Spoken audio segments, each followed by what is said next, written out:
Hello and welcome to today's episode of Talking Automotive with Mark and John. I'm Mark Pallavestra and my co-host, John Sinclair. Hi, Mark. Today we're talking to Peter Viljoen. Peter's from South Africa and he's got an in-depth knowledge of the agency model. And with the agency model now starting to come to Australia, we thought it'd be a good opportunity to have a talk to him about some of the complexities and see if there's some good business practice we could learn from that. Yes, John. Peter highlights some of the key insights for the dealers here in Australia and also the OEMs. He has some advice for us, but when you look at the model, it's been in place for over 3 years with one of the brands and more brands taking it on board. The key takeouts are change management for dealer staff and also educating customers re the journey and the different way they'll actually buy vehicles. The key benefits are residual values, no more buyer remorse, but also better controls from a brand perspective and buying things such as Google AdWords, where you get consistency across all areas.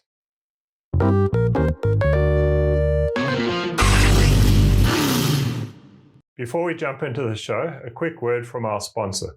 With 30 years' experience in auto logistics and state-of-the-art locations in 5 major Australian cities, Precar Fleet Services is an independent division of Precar Services, offering specialty fleet fit-outs for commercial applications ranging from simple tray and tow bar fitments to fully bespoke service body and accessory installation. With quality-assured safety, compliance and standardisation of vehicle builds, Precar Fleet Services are a premier all-in-one solutions provider for commercial vehicle fleet operators, leasing companies, and original equipment manufacturers. For further information on how Precar Fleet Services can assist in solving your commercial vehicle fit-out needs, please visit precar.com.au and click on the link to Fleet Services. Today we're talking to Peter Viljoen, the Managing Director of Sydsen in South Africa. Peter's done extensive research into the whole agency model. And Peter, thanks very much for joining us and agreeing to share some of the things you've found out in terms of what's happened in the agency model in South Africa.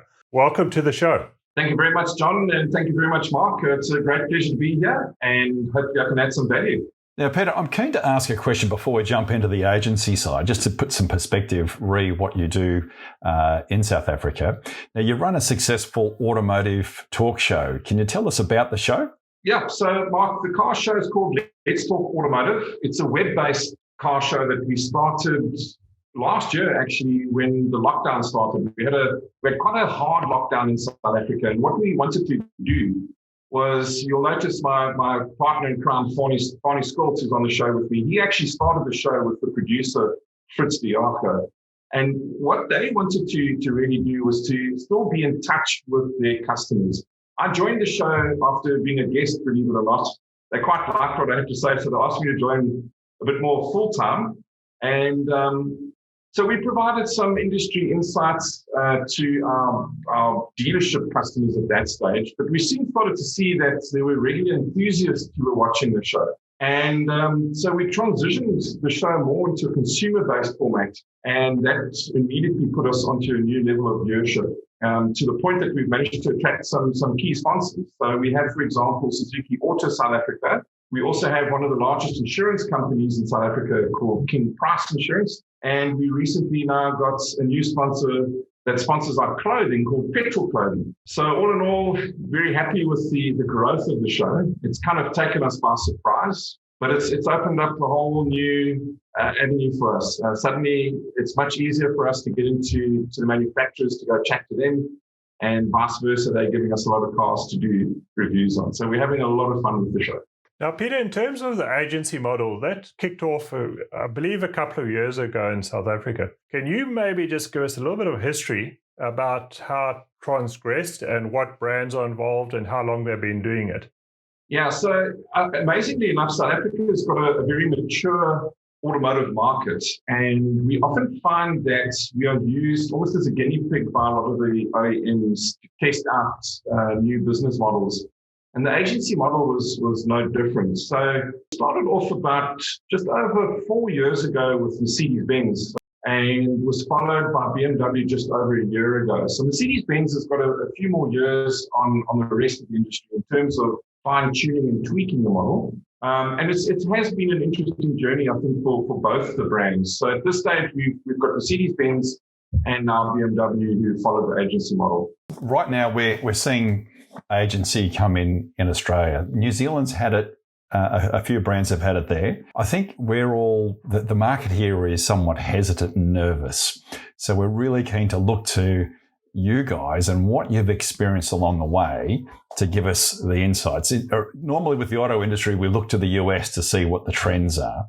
The US will never go down the agency model. In fact, it's illegal in a number of states for manufacturers to go down that road. But because it's all very much about the dealer network, and when Henry Ford set up the franchise dealer model over 100 years ago. But did any of the brands in South Africa, like Benz or BMW, did they reduce the number of dealers when they rolled out the agency model? Mark, it's a very interesting question that you ask, and it's a tough one to answer, and simply because the brands had already started to reduce and consolidate the number of dealers prior to the introduction of the agency model. Beyond Mercedes-Benz and BMW, a lot of the big players in the country were actually rationalizing their dealerships by as much as 30%. And in fact, they, obviously with the advent of COVID and the impact that that's had on our local economy, we believe that that's going to carry on for a lot longer. And there's going to be more rationalization. So, if we have a look at Mercedes-Benz, they regionalized their dealership ownership about 15 years ago. In other words, what they did was they gave ownership to particular groups in particular regions. We saw BMW apply the same regionalization of ownership about 5 years ago. And there were a lot of dealers that actually closed down as a result of that new model. So I don't know if the agency model has resulted per se in any of the dealerships closing. What we have seen is with Mercedes-Benz, they forward integrated into their dealer network, which was quite an interesting move. And I think it taught Mercedes-Benz a lot about the retail side of the business. I personally don't think they were very successful at it, but they realized that and they kind of handed back the reins to the franchises that they forward integrated into and kept them as independent as possible. So maybe they're going to take those lessons forward with the agency model as well. Now, Peter, in the whole rationalization and as it went to agency, was there any compensation for investment in signage and facilities in that rationalization? No, John, not at all. Unfortunately, when it comes to the rationalizing of the dealer network, I suppose the OEMs are businesses in their own right, and they take a business decision as to who gets closed down. They do apply certain models, I suppose, to justify closing down some of the dealerships. So, they didn't give them much choice, I suppose, at the end of the day. So they either based the closing down of the dealership on a financial model or on the fact that the dealers in turn weren't prepared to spend money on their facilities. Most commonly, they used a performance-based model as justification for closing the dealers down without any compensation. And that has created, I think, a lot of animosity with investors in South Africa in particular, where the guys have put in tens of millions, if not hundreds of millions of rands into their facilities and don't have really much comfort in the fact that they could be closed down at any given time. Pete, I'm just keen to get some background from a big picture perspective. We've had a few discussions now with and getting a good understanding over here of the South African market. It's great that you've got such a very strong manufacturing sector, that you're a net exporter versus importer. But can you tell us why you think these brands went down the agency road instead of maintaining the status quo as a franchise dealer network? There's a lot of reasons, Mark. I would almost summarize it into one word, and that's control. And I don't mean that necessarily as a negative thing. I think that we've seen over the years that the OEMs do exert tight controls over their franchisors or franchisees, should I say, in the form of standards and agreements. But, with the advent of digital and social media, the OEMs, I think, were not only losing control of their dealerships, but also had no control over some of the third-party organizations who were starting to mushroom. So we started to see a proliferation of websites whereby you could buy cars at stock, particularly on used vehicles. There's massive websites that exist in South Africa that really actually hurt the franchise operations because they offer higher values. So I think the OEMs wanted to take control of that. And one of the things that they've done, or two of the things that they've done to do that, in addition to the agency model, is to introduce net pricing on new vehicles. They also regulate the trade-in values of vehicles, believe it or not, that the dealers trade in on those new cars.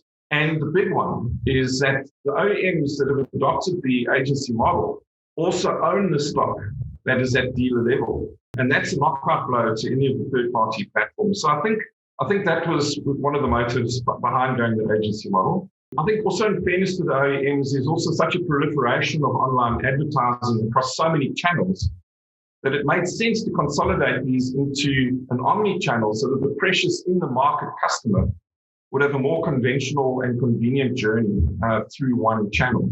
And also, an omni-channel provides, I suppose, a much better purchasing power for the OEMs and the dealers, for that matter, when they are bidding for digital advertising space. So, it makes a massive difference if you've got one huge organization with a marketing budget placing adverts versus a whole lot of splintered approaches by all the dealerships individually. And I think with the OEMs, holding stock and applying a net pricing scenario, what we have seen is that profitability went up for the dealers. So I think all in all, there's a move towards looking at the profitability of dealers on a whole by the OEMs, but also for the OEMs to take control over the processes that are occurring digitally.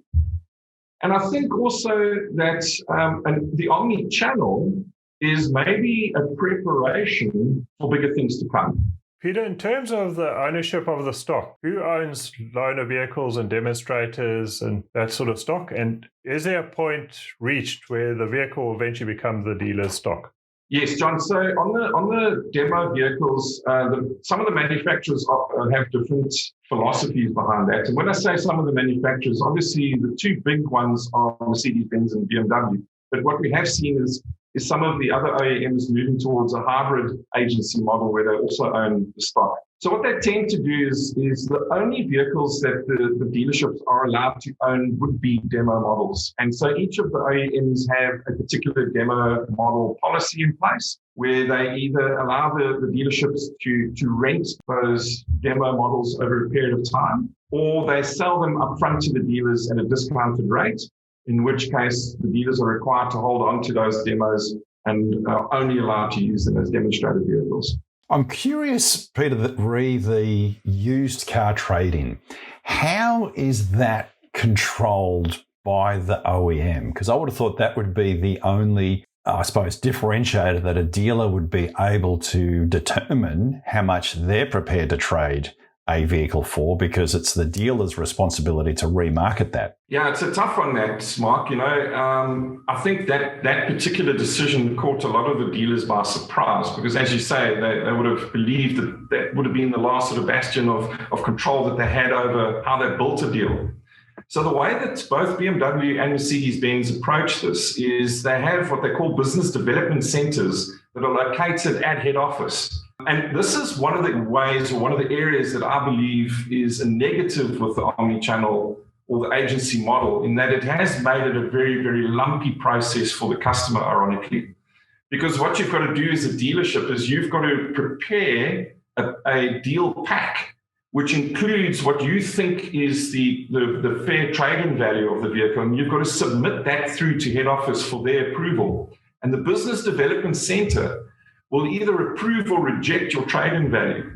Now, it gets even more complex. Yeah, gets even more complex because you have an appeal process. So if you feel as a dealership that the business development center got that valuation wrong, you can appeal it. And in some instances, the OEM will then subsidize the trade-in value even further. And so it can take up to a week for a customer to get their quote back from a dealership, which I think has been one of the critical downfalls of the agency system or the omni-channel system.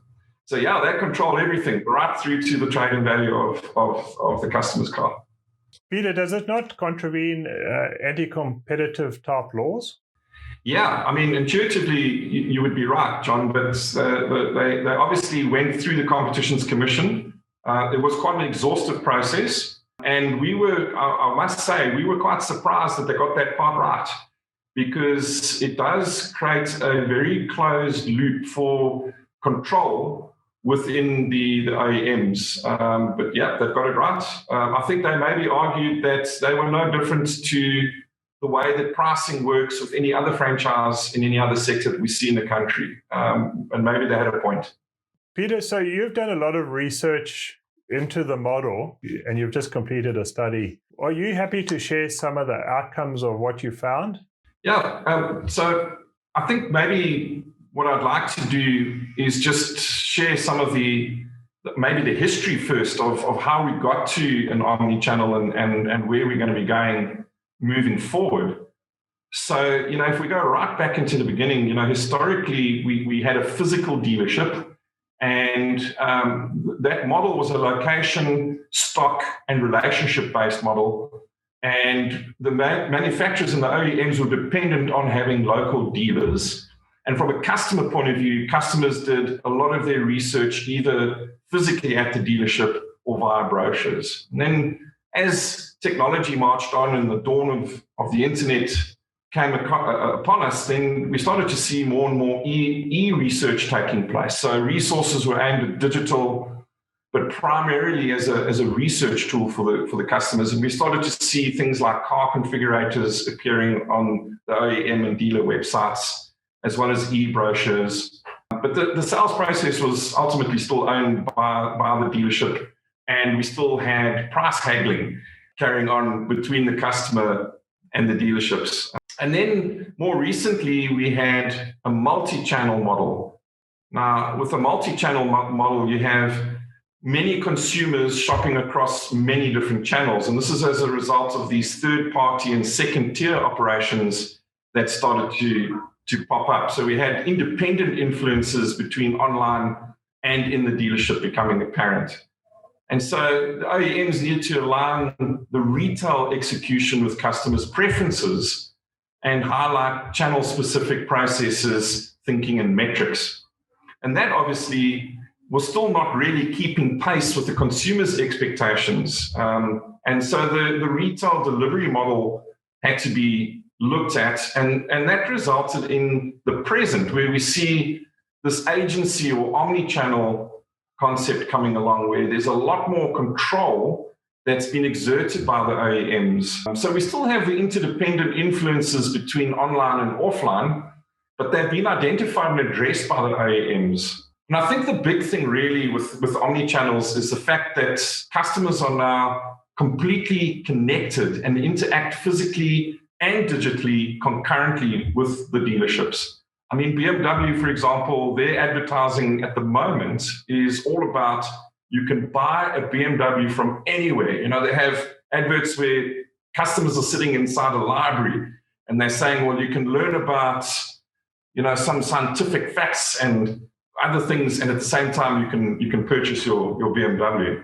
And I think the big thing here is that there's also the integration of financing options into the online sales process. So you can see there a bit more control taking place with the OEMs in terms of locking in the financing. What we've seen, though, is that amazingly enough, I kind of believe that the omni-channel or the agency channel, as we're discussing, is just about obsolete already. I mean, that's how fast things are moving. And that we are going to start to have to look at the future being a much more comprehensive ecosystem. And if I can just maybe expand on that, what I mean by that is that I think the omni-channel is maybe a stepping stone towards dealing with this ecosystem, where we're going to start to see huge changes take place because of disruptors like electrification of vehicles, autonomous driving vehicles, and connected services, where we're going to start to see the monetization of the usage of certain features in a vehicle, believe it or not. So, you're going to get to a point where all cars are built with all the safety features that we see currently as standard, but they'll be switched off. And if you want to make use of ESP, for example, or lane keep assist or any other functionality, you're literally going to have to switch it on your app, and you're going to get billed for it per kilometer that you drive, potentially. And of course, we also got to realize that the vehicle life cycles themselves are going to be very, very short. With the current technologies and rapid prototyping, we're expecting vehicle life cycles to be as short as 2.5 to 3 years. So I think ultimately we're going to progress into a much more complex ecosystem, which will, I think, ironically force the OEMs to involve technology partners more and more, and therefore loosening their current tight grip that they currently have on everything with the omni-channel model. A very interesting take, the short cycling of less than 3 years. It's interesting. We see here the average retention for a new car, like in the private space, is just under 8 years. It's 7.8 years. So that would be a big leap jumping into vehicles that you just turn over, and it'll be an interesting also sales pitch to tell our client that stability control that you've been getting for free, you now have to pay extra for it as part of a subscription. So your basic subscription just gets you transport, but if you want to get there safely, and avoid some crashes, you're going to pay an extra $10 a day premium or something like that. That's a fascinating model.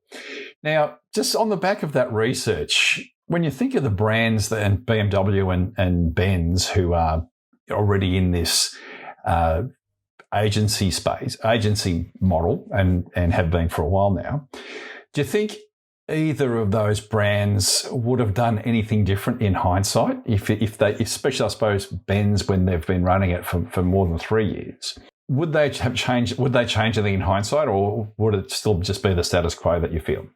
I think with everything, hindsight is 20/20 vision, and I think there are quite a few things that they might have adopted or done differently. I think the first one is that they would have got their systems more sorted before they launched. I think Mercedes-Benz in particular was very guilty of going into this agency model, I think a little bit unprepared and a little bit rushed. And that explains why, for example, it takes up to a week to get a quote back to a customer, which is unacceptable in anybody's language. And in fact, that hurt them quite badly from a sales volume point of view. Immediately that Mercedes-Benz launched the agency model, we saw a dramatic drop-off in sales. What's been difficult to measure is whether they've recovered from that, because no sooner had they launched the agency model did we go into a bit of an economic downturn in South Africa. And no sooner had we got out of that economic downturn in South Africa, the pandemic hits us. So there's no real way of telling whether they've recovered from the figures. But I can tell you that their numbers are very, very low. And there's a high degree of agitation from a customer point of view by virtue of the fact that it's such a lumpy process. So I think, I think the first thing they would do is certainly get their system sorted out. I think they're trying to be over complex when they first introduced this. Peter, do you think there'll be a lot of other brands following with the process, or do you think the traditional model will survive? Yeah, I think the traditional model will survive for longer than most people will care to admit, simply because a lot of the manufacturers and OEMs simply can't afford to introduce these systems. At the end of the day, an omni-channel comes with lots of cost. It comes with expectations and requirements of lots of technical expertise from a digital point of view. So it's not something that can be easily implemented by some of the smaller brands. So I think this will remain the domain for the time being for some of the stronger or financially strong brands. I think also there are some brands that don't believe that they could get away with net pricing, for example. They still want to be able to have a scenario where there is price haggling that takes place between customers and the dealerships. Now, Peter, what advice would you give to any brand considering bringing in agency into Australia, given the learnings and your observations in the industry, plus also the study that you've done? Other than what we've spoken about in terms of maybe designing better systems or more practical systems, although having said that, BMW's system is pretty good at the end of the day. But I think one of the mistakes they made was that while there was a lot of system training for dealer staff, there was no change management that was applied to the same dealer staff. So it was kind of, here it is, and you need to accept this or move on to another brand. So I don't think the dealerships bought into the process that quickly. I think it was only once they started to see that it was profitable for them that things started to be more accepting for the dealer staff. But I think worse was that customers were not educated. So there was no advertising that was applied, for example, by Mercedes-Benz to the market to say, this is the way Mercedes-Benz is going. One day there was a normal agency model, and the next day you walked in as a customer and you were faced with net pricing and a very long process of trade-ins and counter arguments on that trade-in, and also not being able to haggle. I mean, it was almost like toys were taken away from the consumers, and suddenly they were being told, sorry, this is the price you're going to be paying for a vehicle. So I think there needs to be more education for the customers as well. Because at the end of the day, I think if it's done properly, there is more benefit for the customer in having net pricing. For example, they're not going to have buyer's remorse when they found out that their next door neighbor got a better deal on a vehicle. They know for certain that this is the price that they're going to pay, and that everybody else is going to pay for this. And I think at the end of the day, if it's done properly, it will also bode well for future residual values of the vehicles, because again, there's going to be consistency in how the vehicles are traded in. So yeah, I think that would really be the biggest advice, other than perhaps not going the agency route. Because I think if some of the OEMs just waited a little bit longer, they'd be able to skip that step of going the agency route and the omni-channel route and go straight into a much more, I suppose, complex but yet better ecosystem that we spoke about a little bit earlier. Peter, in terms of the dealer margin, has that stayed consistent? What sort of margin are the dealers getting through the agency model? And has that been eroded at all? At the end of the day, what we're seeing at the moment is that the dealers are in fact retaining more margin because of the net pricing scenario. The guys were giving away vehicles up until now. And I think that's one of the motivations for the OEMs to have gone the agency route, is that they just simply felt that the dealers were giving away the margin too easily. I mean, I can give you examples of where dealers were selling their cars at below dealer billing and relying heavily on the variable margin, assuming that they hit their sales targets and whatever other dealer standards they had. So at this stage, the dealers are actually better off. They're better off because they don't have the inventory cost of holding all that stock. And they're better off because the OEMs, being BMW and Mercedes-Benz, are actually retaining more margin on their behalf by having the net pricing scenario. And in terms of the variable margin, do they still keep the same sort of margin structures for achievement of targets? No, it's pretty similar. And the danger of that, of course, is that the dealers will somehow find a mechanism to further discount to the customer by using some of their variable margin in advance. So time will tell, but there is quite a stringent auditing process that does take place on each deal. And if dealers are found to contravene that, I think they face a serious backlash from the OEMs. What is the supply like? Are the compounds full of excess cars as we speak, or is the supply fairly tight? So in the context of what's happened with COVID, Mark, there's a real shortage of new cars. The used car market has gone through the roof as a result. But I will say this much. I used to be a product manager for one of the two aforementioned brands that has gone into this agency model. And I can assure you that what the agency model has done, because the manufacturer owns all the stock, the guys have had to make sure that they order the right stock up front. So ironically, it's worked out well in that regard, and that there is much more better stock that is available rather than just bringing in stock and making it the dealer's problem if it doesn't sell. Now, I think that's really interesting because that's often the big thing. Because once the stock pressure builds up, will the OEM start discounting, or what would happen? Yeah, we've seen that already. So prior to COVID, we have seen both Mercedes-Benz and BMW offer massive rebates on vehicles that have started to stockpile in their own stockyard. How were those discounts given to the customer?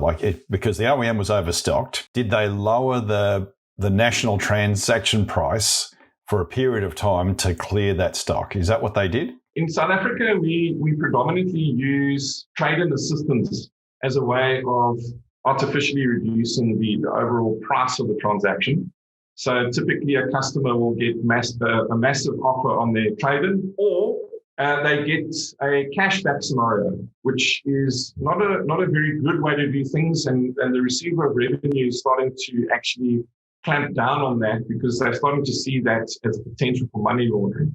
Look, Mercedes-Benz about 15 years ago went through a phase where they actually reduced price on two models of vehicles. So they looked at the SL, and at that stage, the CLK was still around, and they dropped the price on those two models dramatically. And it was potentially one of the worst decisions that they made because the SL still suffers as a result of that price drop. So I don't think that the manufacturers will rush in too quickly in terms of dropping the retail price up front, as much as they will give money on the bonnet to trade in the vehicle. And if there's no trade, how do they handle that? That's when it's a cashback scenario, if there's no trade in. It'll be a cashback, or they can buy interest rates. The interest rates in South Africa are still pretty high. So there is opportunity for the finance and insurance manager to purchase a substantially reduced interest rate, or it'll be in the form of a cashback. I think the biggest challenge really with the agency system is the elephant in the room, and that is, are the OEMs going to consolidate their dealer network down to just about zero? And I think the challenge is real, because if you look at new entrants into the market like Tesla and the way that they've set up their distribution, they don't have to have dealerships. They can't get away with it all over the place. And, as Mark alluded to earlier on in the discussion, there's certain states where that's not allowed. Tesla's not allowed to not have a dealer network in certain states. But for the rest of the world, it's a greenfield environment for them where they can open up by just having boutiques and bespoke test drive centers. Now, if other manufacturers that are new entrants into the market, and we've seen this with the Chinese, for example, we mustn't discount the onslaught of product that's coming out of China. They're going to have the foresight, I suppose, to open up similar types of business models to Tesla. And that immediately puts the existing dealer network infrastructure and business model at risk, because you're going to have this very lumpy investment in brick and mortar that you can't get out of easily, which makes it non-competitive against some of the new entrants. So it's going to be interesting for me to see how they whittle away the number of dealers they have to a size that makes them competitive against new entrants. And Peter, one final question for me. It goes to the dealers. Are they happy with the agency model? So I think today, yes. In the beginning, no. And I think in the beginning, it was like any new change management process. There was a high degree of skepticism. The guys were slow to adopt to the new systems. They complained a lot about it. But I think today, in a context where we've had a terrible knock on the economy, I think they're very grateful, for example, that they don't have stock to worry about. I do think that they're still highly skeptical about the ultimate motives behind this. And that is, are they going to be in business in the next few years? And thank you for sharing the insights with the South African market, because way ahead of us from an agency perspective, and it's really coming like a freight train into this market. But one thing I think you highlighted, and it really stood out for me, is it's a change management exercise for dealer staff, but also a market education for customers. Because we that are close to the industry are talking about, agencies coming, and we're thinking, okay, so this is how it's going to impact the dealers. But really, do the customers want it? We're getting conflicting views and comments around customers don't like to haggle, but then we hear that they do like to haggle. And it's an experience that they enjoy once every 7 years when they buy a new car. But the benefits for the OEM is very much about control. controlling the sales process, controlling the messaging, controlling the websites, and controlling your AdWords and all the bidding that you're doing to market. And that makes a lot of sense, because I know, having spent time in OEMs, it would be very frustrating, because your dealers are actually competing against you for the same words that you're trying to buy. So they're driving the price up of the same words that you're trying to buy to help them. And Google loves it, because they just get more people bidding, and away it goes. So, but it was also surprising to see there was no compensation for the dealers that lost their franchises and moved to agency. But the key takeout is, if you're going to do it, make sure you got your systems right. And if you're too complicated, complexity is the enemy. It comes up, John, in many of the podcasts that we do. Complexity is the enemy. Be customer-centric, make it easy to buy a car, educate them as to why this is a good process, because ultimately this is actually going to be better for them from a residual value perspective, because their cost of ownership, the biggest cost actually owning the car is depreciation. And if there isn't that heavy discounting and uncertainty at the front end, then there's going to be good consistent residuals at the back end. And it's surprising that in South Africa that the residual trade-in price is actually controlled by the OEMs as well. So that is even a bigger reason to say, well, you know how much this car is going to cost you over the 3, 4, 5, 7, 8 years that you're going to have this vehicle, because it's going to help you in the long run. Complexity is the enemy, but I think it actually is an interesting experiment that obviously seems to be working. And right now the dealers are happy after initial state of dissatisfaction with the rollout, but there still is that bit of uncertainty that remains as to what's the next phase. Because in your research, you've outlined that there is a step beyond agency and beyond Omni, which is the ecosystem and the connected car and buying certain elements of the car and paying a subscription for it, etc. Hopefully I've summarised that and done your presentation justice, but thank you. I think you hit the nail on the head, Mark. Thank you very much. If it's done right, like anything in life, I think there are positives. But like you said, I think the big thing here is education and the correct systems. And we've got to keep our eye on the ball in terms of ensuring that we're doing this for the right motives, and that is for the benefit of the customer at the end of the day.